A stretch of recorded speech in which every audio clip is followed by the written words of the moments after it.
mà xong group chỉ biết số là group này group được học nghề trong ngày này cũng này và chắcสำหรับแค่นี้ยังมีมวยแต่ต้องช่วยหนึ่ง vocabulary แบบแต่ต้องช่วยหนึ่ง adjective to describe series แบบเช่น adjective to describe series ตัดเช่นยังประโยคลงปี the title of the lesson พอยืนสั่งเช่น adjective มีในค่าไหมแบบเราน่ะเช่น adjective มีในค่ากุณนิยมแบบเช่นกุณนิยมคือเปรียบเป็นแยกแหล่งนะเอานิยมแบบกุณนิยมยี่พิษไม้คือสถานในการแสดงนิยมแต่ที่เอาเล่คือเมามุนนิยมนะดูว่า to describe มีในค่ากุณนิยมคือกระโปรงแต่ปีปอร์นิยมปี series แบบ series นี้คือมองปี series นี่แบบเช่นกันนะแต่เบียมีนไปหุบไปในทางเบียชราร์สิทธิชราร์สิตรงชราร์จะมีเชนไม้แทนไอเอสแต่ร้านไหนเนี่ยก็มาโอนพรจะลำนะตัด adjective to describe city แบบ city ที่กรอบแบบจะมีในทางเปียได้ people นิยมปีที่กรอบตัดจะยังมือตีมวยแบบตีมวย beautiful แบบ beautiful บางส่วนมันเต็มตื้อดับบางส่วนเชียลิมินปีแบบดับอย่างอัน full แบบบางมีแต่มวยอย่างอัน full chẳng những trongភាសាខ្លះយើងអាន beautiful ប៉ុន្តែឲ្យចំមែនតែនទៅយើងអានថា beautiful beautiful មានន័យថាស្រស់ស្អាតបើសម្រាប់រូបភាពរបស់ teacher Miss Grant មានន័យថាជាកញ្ញាបបោកញ្ញាតំណាងឲ្យប្រទេសមួយអញ្ចឹងគាត់មិនត្រឹមតែស្រស់ស្អាតទេគឺគាត់មានគេហៅថាទេពកោសល្យនិងសមត្ថភាពរបស់គាត់បាទអញ្ចឹងអាចជានិយាយភាសាបាន3 4ភាសាអញ្ចឹងទៅណាចឹងយើងអាចបានថាស្រស់ស្អាតហើយស្អាតទាំងចក្រការនិយាយទៀតណាបើយើងនិយាយពី beautiful number 2បាទ number 2មានន័យថា dangerous បាទ dangerous ចឹងឲ្យតែមាន sound the end sound us យើងត្រូវចាំដល់ដឹងតែហើយបាទ dangerous បាទ dangerous មានន័យថាគ្រោះថ្នាក់បាទនេះអញ្ចឹងដូចសញ្ញាដែល teacher បានដាក់អញ្ចឹងឲ្យតែមានសញ្ញាខ្វែងឬក៏សញ្ញាក្បាលខ្មោចយើងអាចនឹងកន្លែងហ្នឹងមានមិនតន់ទូអាចនឹងមានរណ្ដៅគ្រោះថ្នាក់ឯណាមួយអញ្ចឹងទាហានឬក៏មេភូមិមេស្រុកគេនឹងដាក់ផ្លាកថា dangerous មានន័យថាគ្រោះថ្នាក់តំបន់គ្រោះថ្នាក់តោះ dangerous ហើយ number 3បាទ number 3មានន័យថា dirty បាទ dirty អញ្ចឹងអ្នកខ្លះគេអាន dirty អ្នកខ្លះគេអាន dirty បាទអញ្ចឹងខ្លះគេអាន dirty ដោយសារអីដោយសារតែអក្សរ o សំឡេងធ្ងន់អញ្ចឹងយើងលុបលោកអាស្រៈអាយនេះចេញទៅជាងអានថាសម្លេងវាបាត់អាយមាន dirty ទៅទេ dirty ណា dirty ក៏បានបាទ dirty ក៏បានបាទអញ្ចឹងមានន័យថាកខ្វក់បាទ dirty កខ្វក់អញ្ចឹងសម្លេង ty យើងអាចអានថា t នឹងក៏បានយើងអាចអាន d ក៏បាន dirty បាទអញ្ចឹងកខ្វក់បាទអញ្ចឹងយើងមើលពាក្យមួយទៀតបាទនេះកខ្វក់យើងមើលទៅលើរូបភាពអញ្ចឹងមានដៃប្រឡាក់អីអញ្ចឹងគេហៅថា dirty number 4មានន័យថា modern បាទ modern teacher បកប្រែថាទំនើបណានេះអញ្ចឹងទៅមើលទៅលើរូបភាពរបស់ teacher ទំនើបនោះដូចយ៉ាងណាអាគារខ្ពស់ហើយយើងមាន skyscraper មានចរាយន្តមានប្រទេសភ្លើងលឿនគេហៅថា subway surfer បាទ40គីឡូម៉ែត្រក្នុង1ម៉ោងអញ្ចឹងប្រទេសជាតិយើងកាន់តែអភិវឌ្ឍទៅណាបាទអញ្ចឹងការកក់ស្ទះជារឿងធម្មតាតោះ modern មានន័យថាទំនើបបច្ចេកវិទ្យាលើគេហៅថា electronic គឺមានច្រើនប្រភេទបាទអញ្ចឹង modern number 5 stressful បាទ stressful មានន័យថាតានតឹងអញ្ចឹងតានតឹងទៅលើការងារតានតឹងទៅលើផ្លូវស្ទះ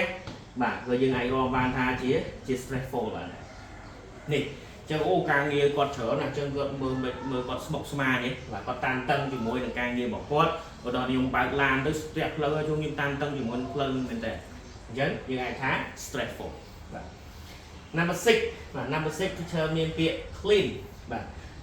ស្អាតឬក៏សម្អាតបើ clean up សម្អាតបាទ clean up clean out បាទអញ្ចឹង clean មានន័យថាស្អាតឬក៏សម្អាតឬ clean នេះមួយគឺបង្ហាញពីឥឡូវយើង clean មានក្រាធាននេះអត់មានប្រឡាក់អីយ៉ាងណាថា the white word is clean បាទអញ្ចឹងមានន័យថាក្រាធាននេះគឺស្អាតក្រាធាននេះគឺវាប្រឡាក់ហើយ yes you got it បាទ clean number 7ហើយយើងមើលរូបភាពផងដែរនេះការសម្អាតដោយការមិនគ្មានអីប្រឡាក់ទេមិនតក់គាត់មើលស្អាតទេបាទល្អ number 7 is relaxing បាទ relax អញ្ចឹង sound x គឺខ្សឹបាទខ្សឹមិនខ្សឹដូចអក្សរ s ណាខ្សឹបាទអញ្ចឹង relaxing ចឹង relax មានន័យថាសម្រាប់បាទចឹងយើងមើលទៅបងស្រីម្នាក់នេះគាត់កំពុងតែសម្រាប់លំហែកាយពីការងាររបស់គាត់ទៅអានសៀវភៅអីចឹងទៅចឹងដូចខ្ញុំនេះចូលចិត្ត adventure យើងអាចទៅព្រៃស្ងប់ស្ងាត់យើងមើលទីប្រឹក្សាចឹងទៅហ្នឹងក៏គេរកថា relax ដែរ number 8មានន័យថា safe បាទ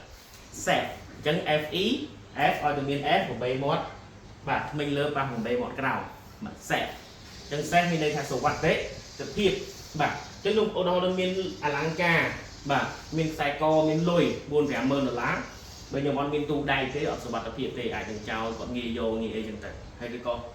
ចោលឲ្យគាត់មកគាត់យកទៅបាត់តែបើយើងមានទូសុវត្ថិភាពមានមួយគឺស្រួលបាទបើលើកលែងតែគេលើកទាំងទូទេបាទចឹងរូបភាពដែល safe នេះមិនមែនត្រឹមតែទូដាក់លុយទេ safe មួយទៀតគឺបង្ហាញពី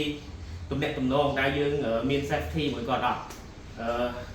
តើពីអ្នកយើងមានសុវត្ថិភាពមួយគ្នាអត់ទេនៅមួយគ្នាហ្នឹងគេលោកគេវាយយើង3ក្បាលទេហ្នឹងអាហ្នឹងនេះអត់ safe ទេ number 9 traditional បាទ traditional មានន័យប្រពៃណីបាទប្រពៃណីដូច teacher ដាក់រូបតំណាងអញ្ចឹងដូចជាប្រពៃណីខ្មែររបស់យើងណាជាងល្ខោនបាទល្ខោនបាសាក់អីហ្នឹង traditional ឬក៏ពីបរមបុរាណចាស់ហើយយូរហើយយូរលងណាស់ហើយអូខេ and number 10 the last one គឺបាទ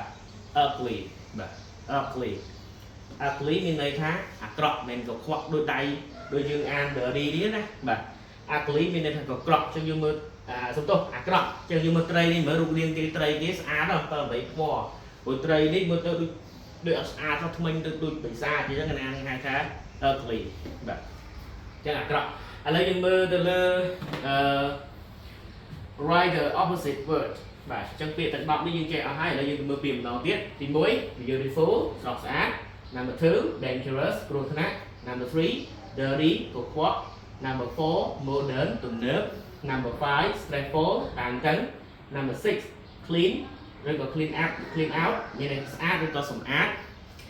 number 7 relaxing សម្រាប់ number 8 safe មានន័យសុវត្ថិភាព traditional មានន័យថាប្រពៃណីយូរអង្វែងពីមុនមកសំទោសពីប្រពៃណីចាស់បុរាណអញ្ចឹងទៅ and number 10 ugly មានន័យថាការអាក្រក់បាទរូបរាងអាក្រក់អញ្ចឹងទៅតោះអញ្ចឹង write the opposite word យើងមានន័យនៅក្នុងនេះគឺមាន opposite គ្នាបាទឥឡូវយើងមើល traditional ប្រពៃណីពីបរមបុរាណតែយើងគួរដាក់ពាក្យអីគេដែល opposite គ្នាបាទល្អណាស់អញ្ចឹងយើងគួរតែដាក់ពាក្យ modern បាទ modern អញ្ចឹង traditional opposite to modern មានន័យថាប្រពៃណីគឺ opposite ជាមួយនឹងសម័យទំនើបបាទតោះ dirty មានន័យថាបាទអាក្រក់សំទោសក៏ខ្វក់ដៃមិនស្អាតហ្មងនេះតាផ្ទុយជាមួយនឹងពាក្យអីបាទអញ្ចឹងខ្វក់គឺផ្ទុយជាមួយនឹងពាក្យណាស់ clean បាទក៏ខ្វក់យើងត្រូវតែសម្អាតវាឲ្យបានស្អាតអញ្ចឹងយើងសរសេរមក clean ល្អណាស់តោះ number 3 beautiful ផ្ទុយនឹងជាមួយនឹងអីគេបាទ number 10របស់យើងនេះគឺអាក្រក់ស្រស់ស្អាតផ្ទុយជាមួយនឹងអាក្រក់បាទ ugly បាទ ugly beautiful opposite to ugly ចា number 4 stressful បាទកាលណាយើងរៀន stress យើងត្រូវទៅណាទៅ relaxing អូខេយើងទៅស្រុកកំណើតយើងទៅ home town យើងទៅ adventure to ផ្សេងតែអញ្ចឹងនេះ relaxing បាទ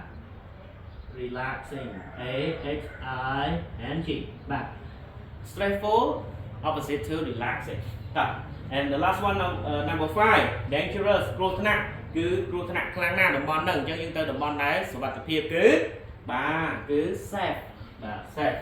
សុវត្ថិភាពអូខេតោះ traditional opposite to modern dirty opposite to clean beautiful ugly stressful relaxing and dangerous to opposite to safe បាទតោះឥឡូវយើង make the sentence នេះជាកិច្ចការរបស់អ្នកទាំងអស់គ្នា your turn teacher ឲ្យ example មួយ The Phnom Penh city is beautiful and clean អញ្ចឹងតើអ្នកទាំងអស់គ្នាអាចយកពាក្យយ៉ាង9ទៀតយកទៅបង្កើតប្រយោគបានដែរទេបាទអញ្ចឹងនៅក្នុងប្រយោគរបស់ teacher យើងថាទីក្រុងភ្នំពេញគឺជាទីក្រុងដែលស្រស់ស្អាតហើយមានអនាម័យមែនតើបាទអញ្ចឹងតើអ្នកទាំងអស់គ្នាមានគំនិតបែបណាទៅលើពាក្យទាំង9ទៀតនឹងជួបគ្នាសប្តាហ៍ក្រោយសូមព្រះប្រទានពរ